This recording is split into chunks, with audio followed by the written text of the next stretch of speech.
All right, so welcome back. To explain the title of today's video probably makes more sense before I started getting into the camera you see sitting in front of you.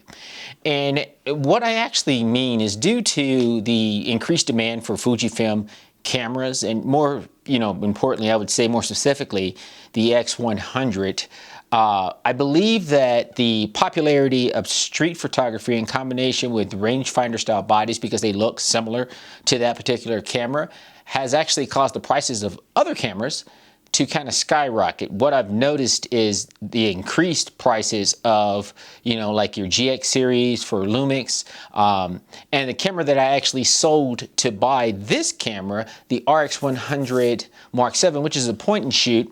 Not really rangefinder style, but you can use it for street photography. Well, needless to say, I've been watching the market, and I saw that the RX100 had actually went up, and I was actually able to sell it to the same place I bought it for more than what I purchased it for. So I ended up taking that, and I bought not this camera first. I actually bought the X-T30 used. It was about $600, which wasn't too bad. But that camera actually had some issues, so I had it for about a week. It kept freezing up on me. I sent it back, and I actually purchased this X-T30 Mark II new. Now, one of the cool things about this camera is this camera, unlike some of the other Fujis, is not overpriced. I bought this for MSRP, which was right around $800. That was just for the body. Granted, on here you'll see I've got the 23mm Fuji. I also have a TT Artisan 27mm that I've picked up. This is the second go around with this lens since the first one I had was a bad copy. But going back to the X-T30, and one of the reasons why I ended up with this camera is to replace the RX100. I actually started looking at the XE4 because it had the flip-up screen, and really I wanted to be able to use it for filming too.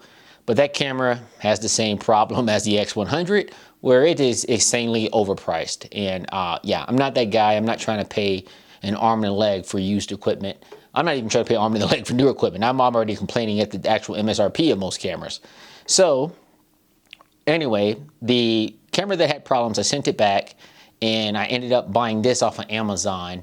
The thing I'll say about this camera is really I'm all in about, after selling the RX100, I had to add like another $19 to pick up the X-T30, which for me was a phenomenal deal, considering what I traded it for and what I got the RX100 for to begin with.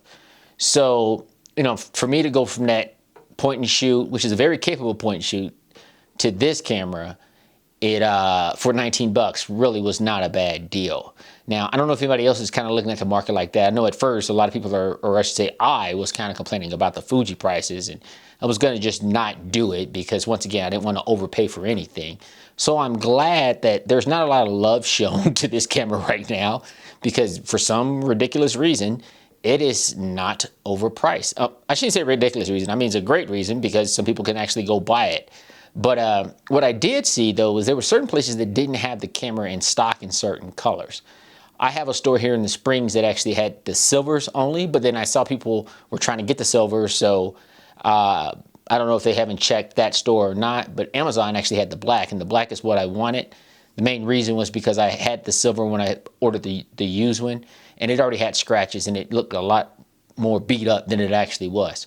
Granted, when I got this in, I've taken it out, I've shot with it, and done some mostly urban stuff. Actually, I did some landscape stuff too. Not with this lens, but I actually used this lens. And really, this combo, the TT Artisan 27mm, and this camera is pretty pocketable. I got this gigantic strap, but usually I don't even carry a strap with me. It just really depends on what I'm doing. Like, I think yesterday I had it on the wrist strap because I was out doing a hike, and I just brought the camera.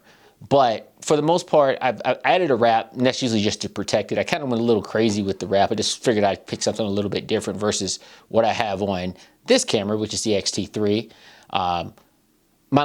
This lens was already wrapped. Well, I should say I'd already wrapped this lens before I bought this camera, and I had some extra left over, so I just threw it on the TT Artisan lens. Added a shutter release and a thumb grip. Frankly, the thumb grip is mandatory for me for this body because it's so small. And when I actually got the first one in, I found that out immediately. but I'm not complaining. I thought it was really good considering the form factor. One of the things that I'll say about this camera and the X-T3 that I'm filming on is they're very similar. Although I have noticed a few things that are different, and they're not deal breakers, but there are things that I kind of prefer on one and don't necessarily care for on the other. But one of the things that kind of took me aback was the processing of files. So I went in and I disabled clarity. I actually put on a white mist pro filter on here whenever I'm using recipes, so I'm not slowing the camera down too much, but I still feel that the X-T3, and I know they both have the same sensor, but I guess this would be a newer version of the sensor. I know that they're both X-Trans4, but I feel like the X-T3 is actually faster with processing than this camera is. Don't really know why. Maybe, you know, because it is more of a pro camera, they give it more onboard memory, or there's something that makes these two different, but I didn't expect that to be different. If anything, I figured it would be in the favor of this camera, and from what I can tell right now, this is just not the case. But other than that, that's not even really a complaint. It's just something that I didn't expect to be different. Been out playing around, shooting with this camera. I'm going to continue to shoot with it, but for the foreseeable future, this is probably going to be the camera I'm going to be using for, you know, sessions when I'm out and about, unless the weather is inclement. Then of course I'll bring the X-T3, and then I'm still trying to make up my mind as to what I'm going to film with when I do these videos. I initially was just going to stick with this, put the U-rig on top of it, and that way I can see the screen. But I really like the X-T3 for video, so who knows? Maybe, I don't know, I'll bounce back and forth between the two. But once again, I just decided, hey, the market is not that great right now because of some of the high prices for Fuji, but it still worked out in my favor since I actually got a camera that I don't think a lot of people are really going for right now. So if you have any questions, feel free to leave them down below.